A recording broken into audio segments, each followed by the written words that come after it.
Sunnahfollowers, protectors of the Sunnah. Sunnahfollowers, protectors of the Sunnah.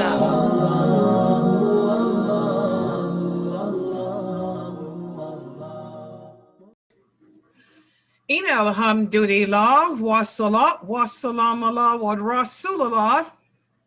Welcome to another session here at Sunnahfollowers, and this is our Tawheed class, and we've been focusing in on the particulars concerning paradise.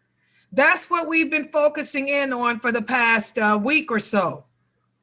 Everybody here understands that paradise represents Allah's mercy. Paradise represents Allah's pleasure.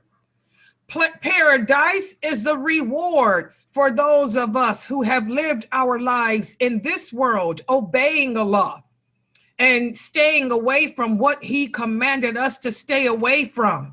And this is something powerful because the Allah tells us that we were created to worship Him. And every day of our existence will be a test of that worship, a test to see, do we truly believe in Him? Do we just say it with our tongues, or do we actually practice it with our actions? Remember, guys, whatever lies in the heart, it shows through your actions. You'll hear a lot of people say, you don't know what's in my heart. Only Allah knows what's in my heart. That's true. Only Allah knows what's in our heart. However, as Muslims, the Prophet taught us to look at the behavior of one another. Your behavior determines what is in your heart.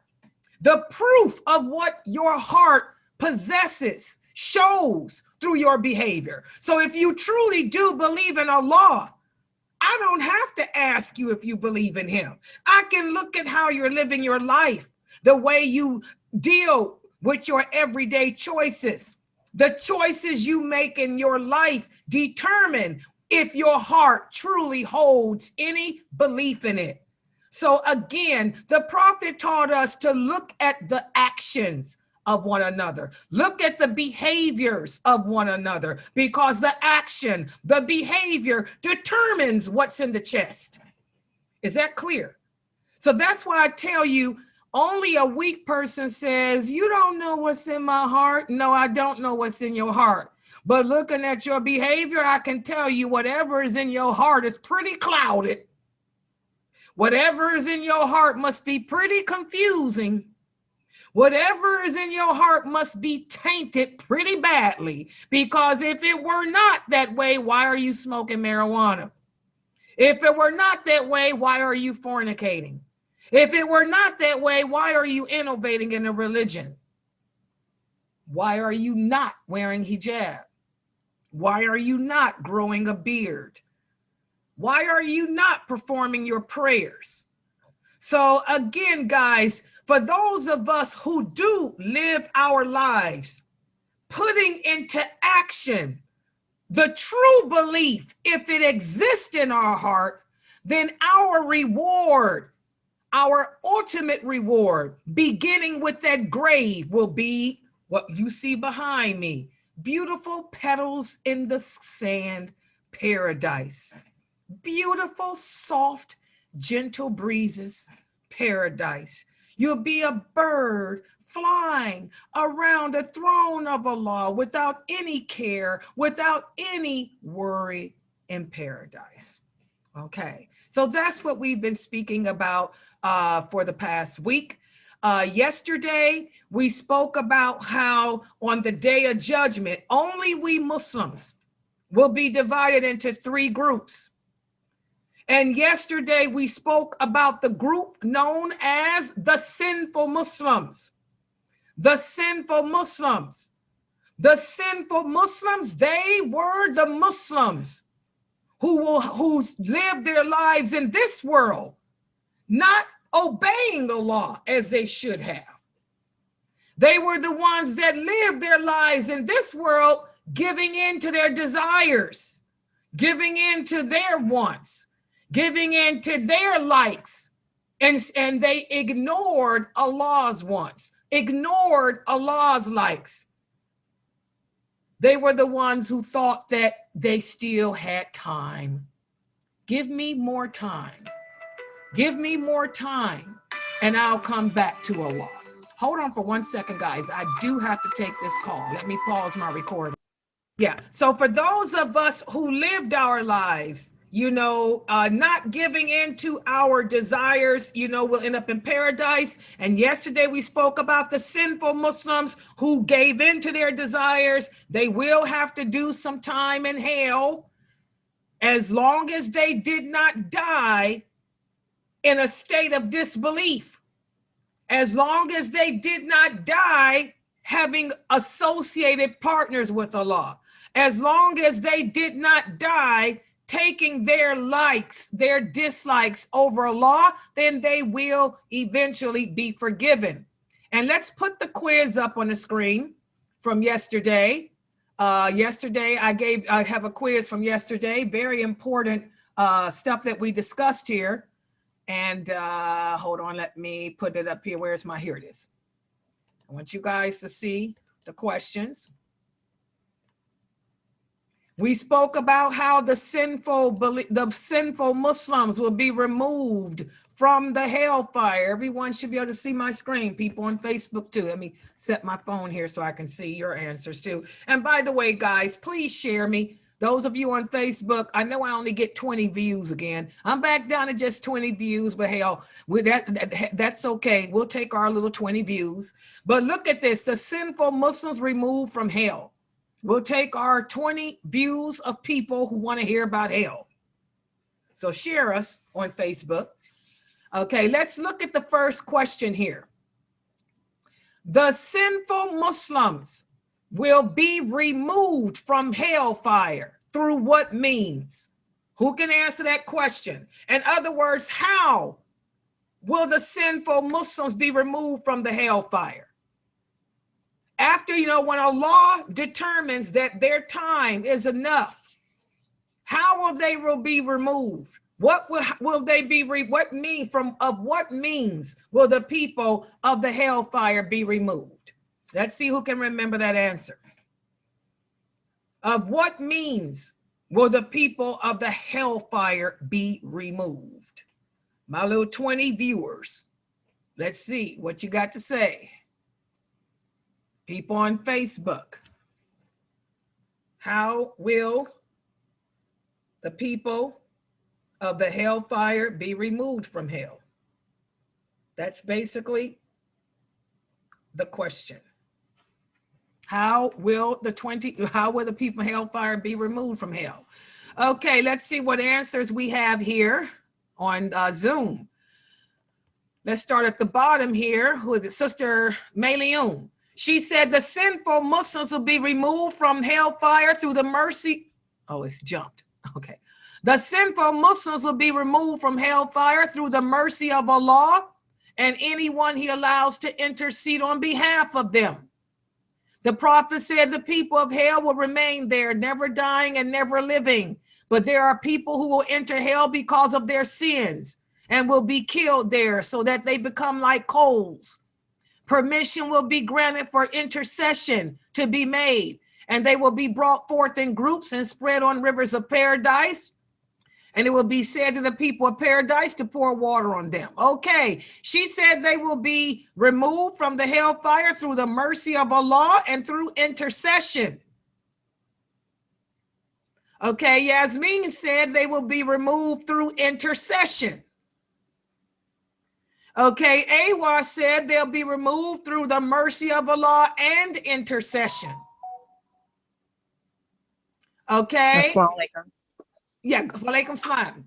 Go ahead. The prophet said that Allah would tell the angels to look for anyone with a mustard seed of faith in their heart. Okay, but what's that means? If they doing that, what's the means? If they say they believe, if they say and believe la ilaha illallah, there's no God but Allah. But still, what's the means of that? I'm glad she gave that answer. What's the means? Listen, through what means? So if when Allah tells the angels to pull them out, anyone that has faith, what means is that? What's the means of their removal? Why isn't, in other words, why are they being removed? Why is he telling those angels to do that? What's the means? Out of his mercy and because they did not associate partners with him. Right. So what is the means of that? That's through what? Through what means is that? Exactly, through Allah's mercy. Good job, Yasmin. That's Allah's mercy. So when we talked about how will the people be removed from hell? Through two means. Either through the mercy of Allah or through intercession of the people.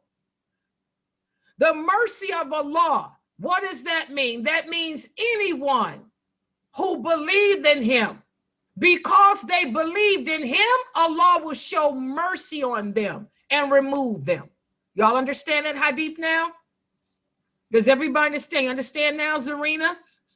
So Allah just not going to say, look for faith. He's going to say, this is my mercy. I will show mercy upon anyone who believed in me. Even if you had an ounce of belief, I will give you mercy. So they will be removed from the hellfire through Allah's mercy because they believed in him. Even though they were bad people, they believed in him. And then the other means is, as Mayliun said, through intercession. Intercession and mercy. Good job, Fardausa. Intercession, whether it's from the prophet or their parents or their friends. Okay, that's one way. But also the other way is the Allah's mercy. Does everybody get it? So if a person asks you, how will the people of hell be removed? Through Allah's mercy or through intercession. So two ways. Either the Muslims will come out of hell either through intercession or they will come out through Allah's mercy. That's the correct way. Good job, Sister Amelion. Let's see if people on Facebook got it. Okay. How will they be removed? Okay, Laylee said through intercession. That's one way. But what's the other way? Good job, Falima, to the team of Allâh. It's mercy or it's two ways. So I want y'all to remember that if anybody ever asks, how will the sinful Muslims be removed from hell? Say they will be removed by one of two ways. Either they coming out of hell through Allah's mercy because they believed in him, or they coming out of hell, through the intercession of someone. And that intercession can be whoever Allah grants it to. Everybody understand that answer? Okay, good job. Let's look at the next question. See, I try to get y'all to think. Next question. The Prophet sallallahu alaihi wasallam said the hellfire will burn the sinful Muslims over every part of their body except which part? The hellfire will burn every part of the sinful Muslim's body except which part? Their face. MashaAllah, the face. The face. The face. And the people might say, why every part but the face? Well, because the face is the most dignified part. And one of the most humiliating experiences on the day of judgment will be the dragging of the face. If Allah has the angels drag you away by your face, that means that Allah is disgusted with you, that Allah can't stand you. And as a result, the hellfire will burn every part of you, including your face. But but for a person's face to not be burned, that means that person's a sinful person. But that person got something about them. There's something about that person that may cause Allah to show mercy to him. And that's how the angels will know who to pull from the hellfire. They will know to pull everyone from hell whose face has not been burnt. Because the ones whose face were not burnt, these are the people that Allah punished, but he had some mercy upon them. Okay? Now, a lot of people, I'm surprised none of you mentioned the hadith about the parts of wudu. Why hasn't none of you asked me about that hadith? A lot of people will say, well, Sister Layla, what about the hadith where the prophet said the hellfire will touch every part of the body except the places of wudu? Why haven't any of y'all asked me about that? Is there any contradiction between that hadith and this one? No, there's no contradiction. Can anyone figure out why is it that hadith says that the hellfire will touch every part except the places of wudu? And this hadith says every place will be burnt except the face. Can anybody figure out the fiqh behind it, the understanding behind that, those two hadiths? This is why it's important to learn the meaning of the hadiths. Because a lot of us get mixed up and confused and will say, oh, that's why I don't believe in the hadiths, because they contradict. There's no contradiction. Okay, what about the people whose faces are being burned? Why is it that their parts of worship are being burned? Can anyone figure this out? There's a fiqh behind that. Anyone else? All Muslims worship Allah. Why is it that some of the Muslims? Is it because the wudu? Okay, yeah. Why is it that for some Muslims, every part of the body except the face will be burnt, and for other Muslims, only the place of wudu? Go ahead. I'm thinking it's because they didn't make wudu. They didn't make their prayers, maybe. Okay, that's a good way of, yeah, that's part of it. Exactly. Assalamu alaikum. Yeah, go ahead. Walaikum salam. Is it because that the light from the face will be the only way they'll be able to cross the bridge? He's only going to give them that light? No. Exactly. Sister Famay got it right too. The reason is simple. Islam is not hard. The hadith about how the hellfire will touch every part of the body except the places of wudu, these were the Muslims that used to pray. Like Famay said, these are the Muslims that prayed, but they had other sinful actions that they didn't do. I used to pray. I used to fast, but maybe I smoked cigarettes. Okay, I used to pray, I used to fast, but maybe I backbit. I used to pray, I used to fast, but I did some other sin.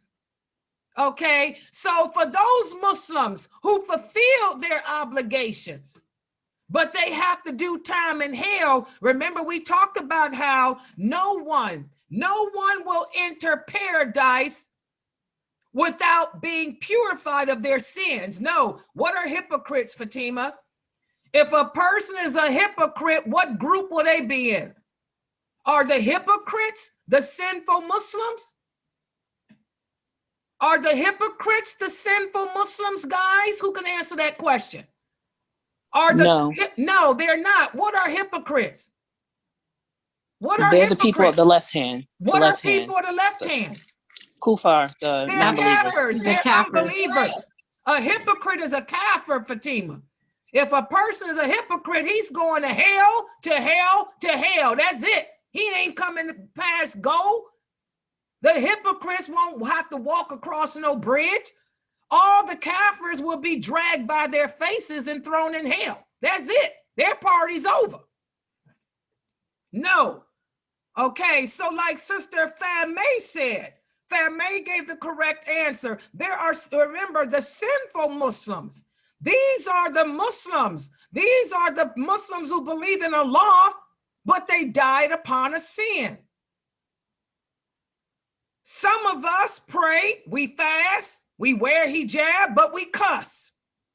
We pray, we fast, we wear hijab and do what we're supposed to do, but we lie. We pray, we fast, we do what we're supposed to do, but we smoke cigarettes.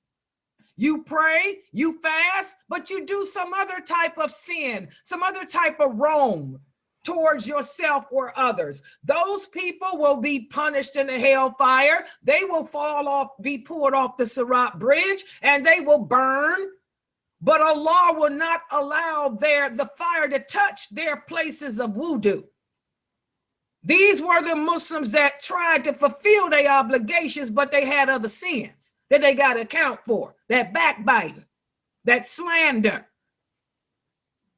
that cigarette you shouldn't have been smoking, or whatever.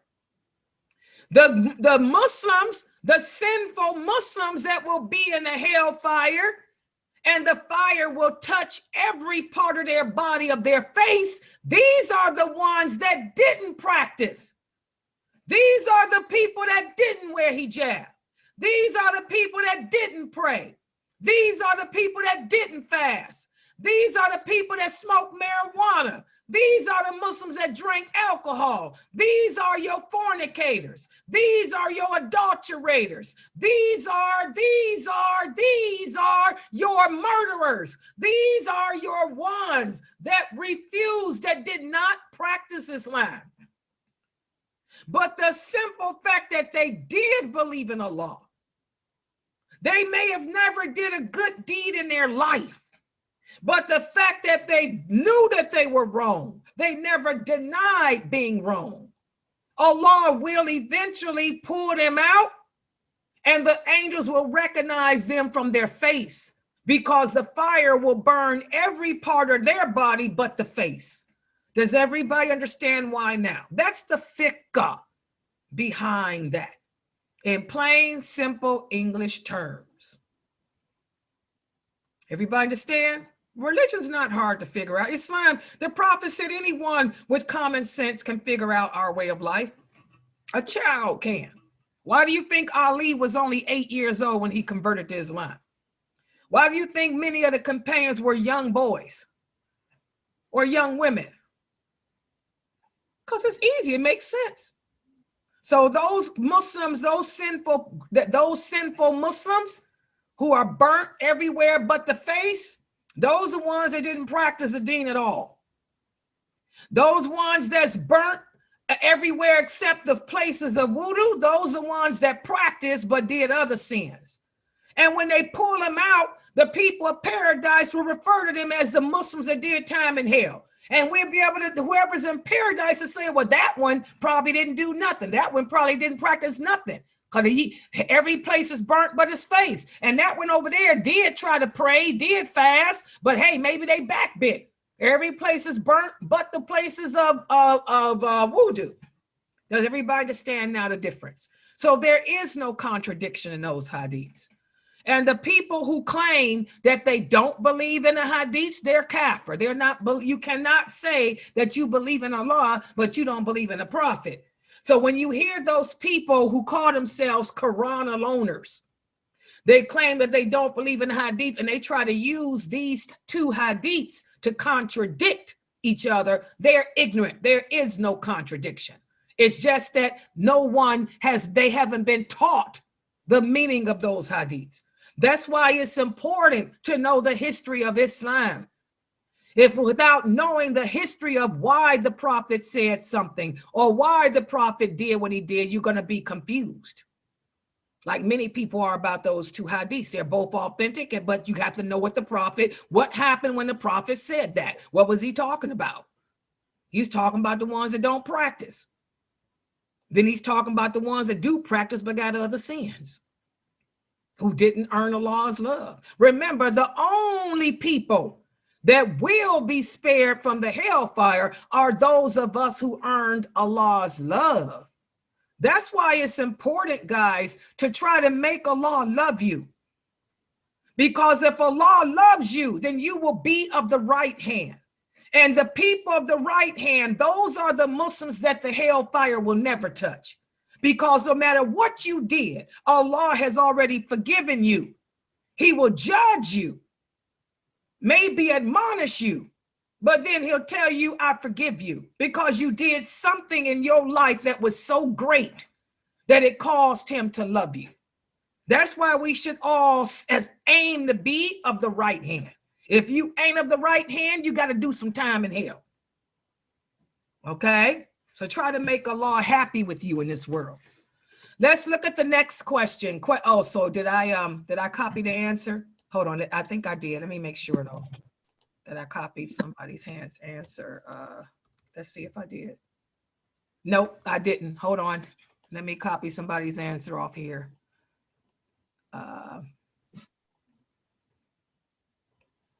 Oh no. Okay, I'll take Sarah's. Yeah, because Sarah gave the evidence. I'll put Sarah's answer up here. Okay, hold on. So the hellfire will cover every part of their body except the face. Let's look at question number 3. Let me put it up here so everybody can see it. Good job on that. So that's why I say I don't want you guys to just memorize what I'm teaching. I want you to understand it so I can come back with you, or anyone else will come back with you with a question, like throwing those 2 hadiths at you and you know how to answer. A lot of people wonder, why do I don't accept your answers? Your answers have to be thorough. If they're not thorough, that means you don't understand it, because you got the hypocrites out there that'll tear you apart. They'll take that hadith that y'all memorized and throw it up against the other hadith I just gave you and tell you why. And then you will sit there stuttering, not knowing why. And then you will start saying, well, maybe Sister Layla did teach me wrong. Well, maybe I don't know. Well, I thought that doubt will enter. You have to have certainty of faith. And in order to get that certainty of faith, you have to understand your religion. And to understand it means you can break it down and explain it like I'm doing it. So when they come at you with another hadith that they say contradicts, you can say, no, it ain't. Ain't no, you can do like Fam May. Ain't no contradiction there. That's for the ones that didn't practice Islam. And those people did. Hello, Allah forgives all sins except disbelief. Hello, you can knock these people out. They'll leave you alone, like they leave me alone. They just don't watch my videos, but they leave me alone. Okay, let's look at the next question. Question number 3. What will Allah say to the angels? What will he tell them to look for when removing people from the hellfire? When Allah demands for the angels to remove the believers from the hellfire, what will he tell them to look for? How will the angels know who the believers are? Because remember, they're not Allah. They don't know who was a believer or who wasn't. All they know is these are the prisoners of hell, and we have to punish them. They don't know which of those prisoners are believers who were sinful and people who didn't believe. So how will they recognize who to pull from the fire? When Allah decides to show his mercy, when Allah says, I want you to remove from hell all the ones that I want to show mercy to, how will they know who to look for? Besides the face. Besides the face. What will they look for besides the face? Besides the face.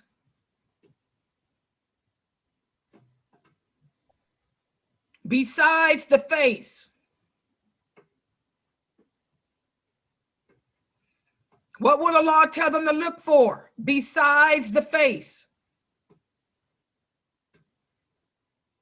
What would he tell them to look for, Layli, besides the face? He would tell them to look for a mustard seed amount of faith in their heart. Exactly. He will tell them to look for even an ounce, Look for whoever has even a mustard seed of faith. Good job. Even a mustard seed of faith. I don't want to hear about the face. To see who has a mustard seed of faith in their heart. Okay. So again, you know, what does that tell you? That tells you that not only will the hellfire not touch their face, but if they do have even an ounce of faith, there'll be a little hole in their heart. The fire will burn every part of their heart, but it will be a little seed left, just a little piece, a little sliver. So you learn from that hadith when you ponder it, that even though the fire is burning you, if you believe in Allah, there'll be a little sliver of something left in your heart, a little sliver of a piece of meat left in your heart. And that's what the angels will look for. That little sliver of something. Does everybody understand? That little sliver of faith. It'll be a little seed left. The fire will burn. Now for the kafir, the fire will consume even their heart. The fire will burn even their hearts of the kafir. But for those who have a little bit of faith, it'll burn every part of their heart, but a little bitty piece. And that's what they'll look for. Does everybody understand that hadith now? I want y'all to ponder. I want y'all to ponder that hadith. Just a little piece, if you believe in him. Okay? Let's look at the next question.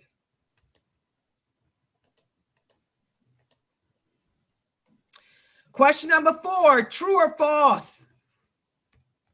Any Muslim who died upon a major sin will be in hell forever, forever, forever. Is that statement true or false? Any Muslim that died upon a major sin, you died an adulterer, you died a murderer, you died a rapist, any Muslim that dies upon any major sin will be in hell forever, forever, forever. Is that true or false? What do y'all think? People on Facebook, what do you think?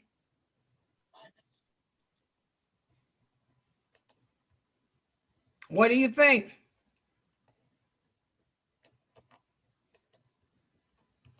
MashaAllah, the answer is false. Remember, guys, Allah forgives any sin, including murder. The only sin Allah will never forgive is the sin of disbelief. So there are some people out there who call themselves Muslims, and they'll tell you, oh, you died a fornicator, you died an adulterer, Allah is never going to forgive you, or you died a bank robber, or you died a murderer. Allah forgives any sin except disbelief. So the question is the sin that the person died upon, does it fall in the category of disbelief? That's the question. Now tell me this, guys, if I took my life, if I died as a result of suicide, will I be in hell forever for that? That's a major sin. Will Allah forgive me of suicide? Yes, because you gave hope. You gave up hope. You did not seek the mercy of Allah. You took your life when it was not your right to take that life. Exactly. That's disbelief. Allah is not going to forgive a person of suicide, because suicide falls in the category of disbelief. Anyone that takes his own life, this is a person that lost hope. And the Prophet taught us, in order to be a believer, you have to have love, fear, and hope. So the fact that I took my own life, that means I died a sin of disbelief. So Allah ain't forgiving that. He ain't gonna, the angels there ain't gonna be no seed left in your heart for that. That's a major sin, but it's a major sin that falls in disbelief. What about this? What about I died a fornicator? I didn't deny that fornication was a sin. I knew it was a sin. I tried to quit fornicating, but I didn't. Now will I be a kafir? Does fornication fall in the sin of fall in the category of disbelief? It does, no. But you're not. It does, but you're not, because you tried. Right. That's not disbelief. It only becomes disbelief if I chose it over Allah. If I loved for sex more than I did Allah, to the point where I wouldn't try to stop even quitting it, I didn't feel anything was wrong with it, then I would be a kafir. But I knew fornication was wrong.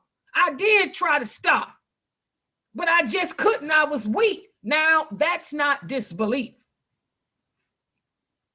What about this?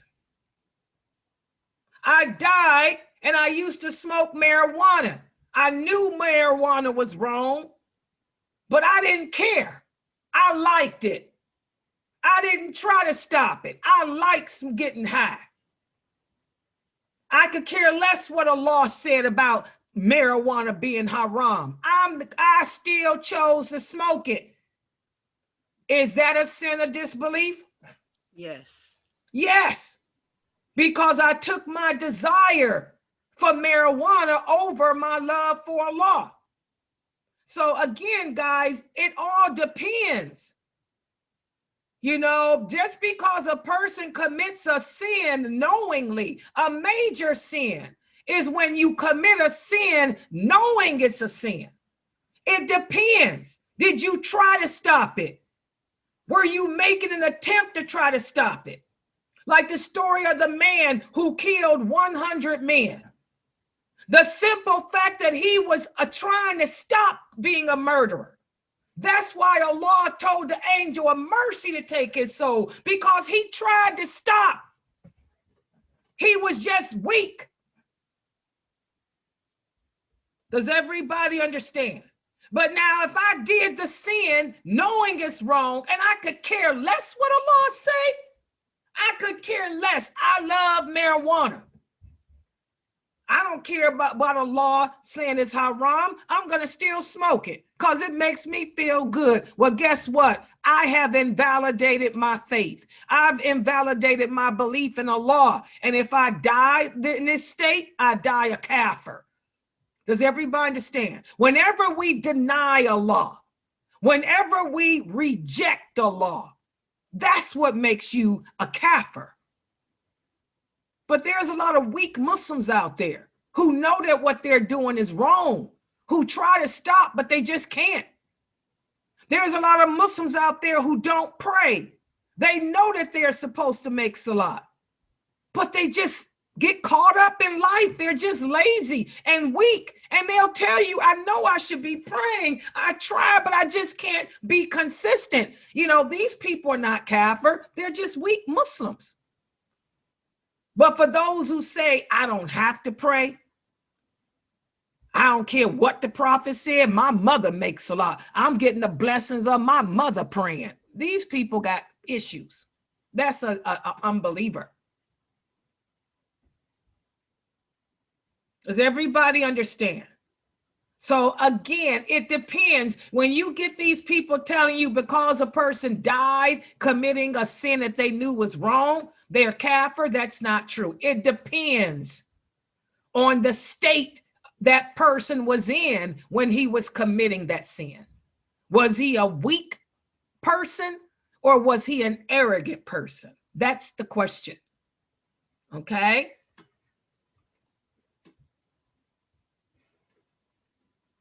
What do you think, Sister Zarina? You're an alcoholic. You know that alcohol is haram. You're trying to stop drinking. You admit that it's haram. You admit that what you're doing is wrong. And you're trying everything in your power to stop, but you still keep going back to it. And you happen to die. What do you think? Is that a kafir? No. All right, that's a sinful Because they knew it was Muslim. wrong and they tried. That's Okay. a sinful Muslim. It doesn't take much to figure it out. But unfortunately, a lot of Muslims today are deliberately, intentionally committing sins and they ain't trying to stop and they could care less. I know, look on Facebook. There's a lot of women on Facebook who smoke marijuana, Muslim women, and they'll tell you that their sheikh told them it was lawful. So because their sheikh said it's lawful, they don't want to hear what Layla Nashiba got to say. They're going to continue to get high because they got migraine headaches. They could care less what Layla said or what any hadiths are that Layla got, because their sheikh, the grand sheikh of Iran, told them they can do it. Now, is that a kafir or not? Is that a kafir or not? What y'all think? Yes. Yes, that person that said, forget what the prophet said, forget the hadiths. They're following what their sheikh said, who's telling them what they want to hear. That's different. That's a kafir. First of all, you put your sheikh on a level with Allah. You're going to say, forget what Allah said, forget what the prophet said. You're going to do what you want to do. And you done found somebody to justify it. You done put somebody equal to Allah. That's what the Jews did. The Jews allowed their preachers and their learned men to issue fatwas appeasing them. Another example, what do you think of Allah is going to say to the person when they in their grave for adoption? All those Muslim women who live right here in America, who have adopted children from Syria, who have adopted children from Palestine. And Allah is clear in the Quran. He says adoption is bad, it's dirty, it's nasty. The Prophet Muhammad said it's bad, it's dirty, it's nasty. And under no circumstances can you take on another child and call it your own and make it your inheritor and part of your family. But these women here in America have done it because they let men here who are not scholars, but famous men here in America have issued fatwas telling them that because it's for a good reason, to help somebody in Syria or to help somebody in Palestine, save Syria, it's lawful. What do you think Allah is going to say to those women and men when they in their grave? You took the word of some nobody man over me. You allowed that man to make lawful what I made haram, haram, haram. Numerous hadiths about the how bad adoption is. Well, it was to help the children in Syria. Don't you know help comes from Allah, not from you? How did you help a kid in Syria when you harmed your own here in America? And you harmed your own soul here in America. How is that helping anyone? So again, it depends on the sin, guys. The state of that the person who's committing the sin was in when they died. But we just can't say everybody that dies upon a major sin is a kafir. No, it depends on the state that that person was in. Was he a weak Muslim who was trying to better himself but couldn't stop? Or was it a Muslim that associated partners with Allah? Was it a person that really wasn't a Muslim? A person that said he was Muslim, but he really wasn't? There's a lot of hypocrites amongst us. All right, let's look at the next question. Question number 5. True or false? The Prophet sallallahu alaihi wasallam will ask Allah to forgive his parents and Abu Talib on the day of judgment. True or false? And this is another thing that many Muslims debate about. True or false? Go ahead. Oh, go ahead. You can answer. True or false? False. It's false, Sister Layla. Okay, it's false. The Prophet tells us that both his parents are in hell because they were disbelievers, and he was not allowed to make dua for them.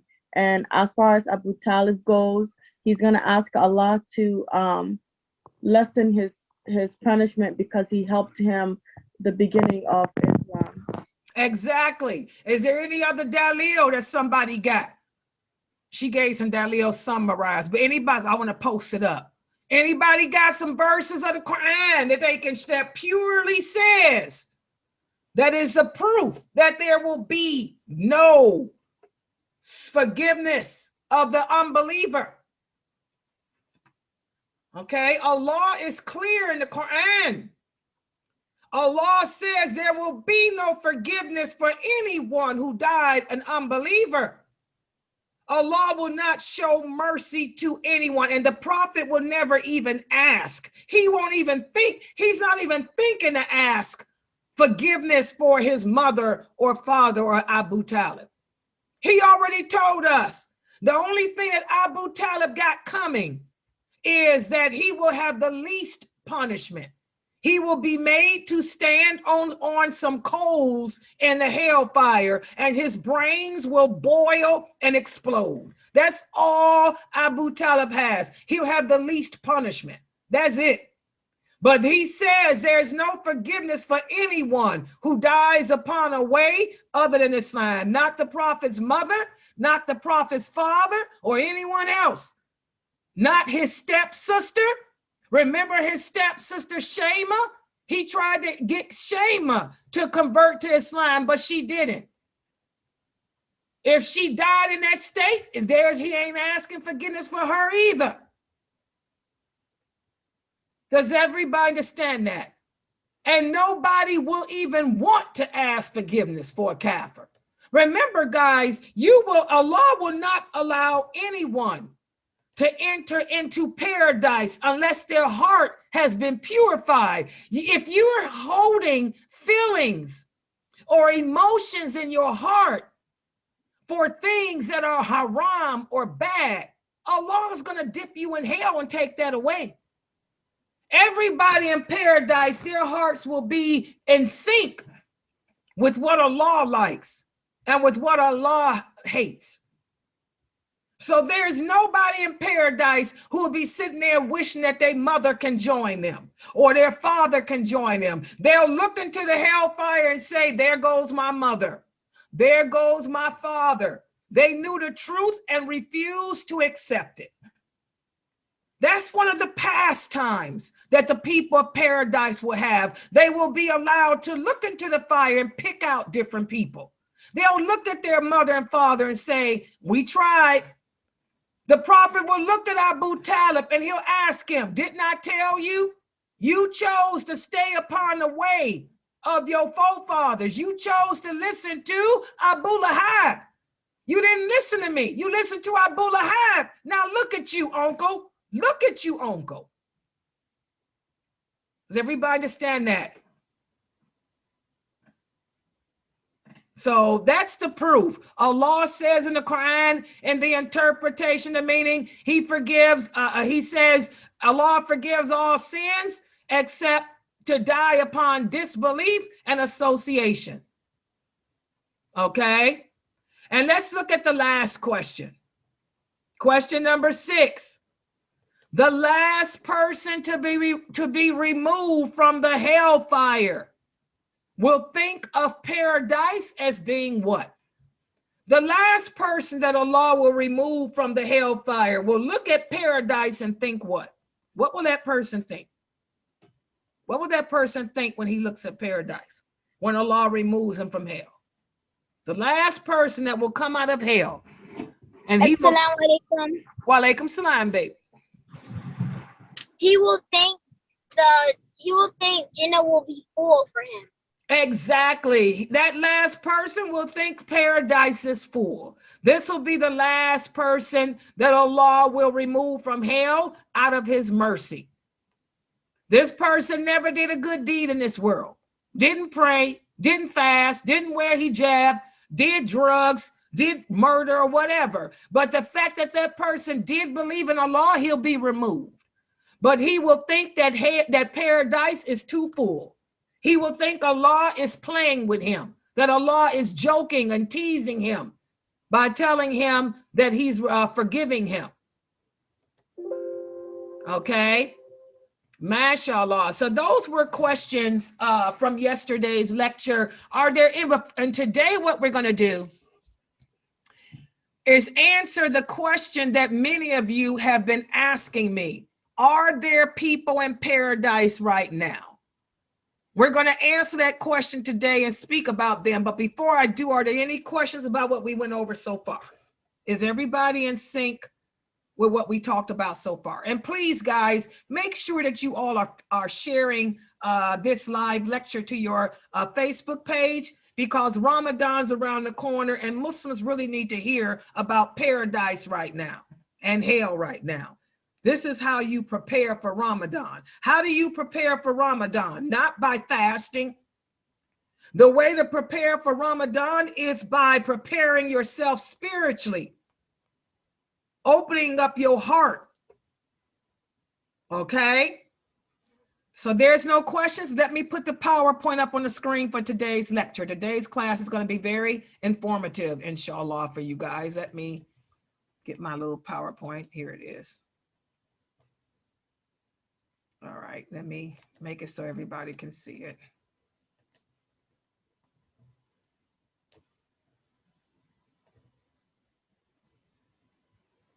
There it is. Okay, everybody can see, inshallah. Can everybody see my PowerPoint? Okay.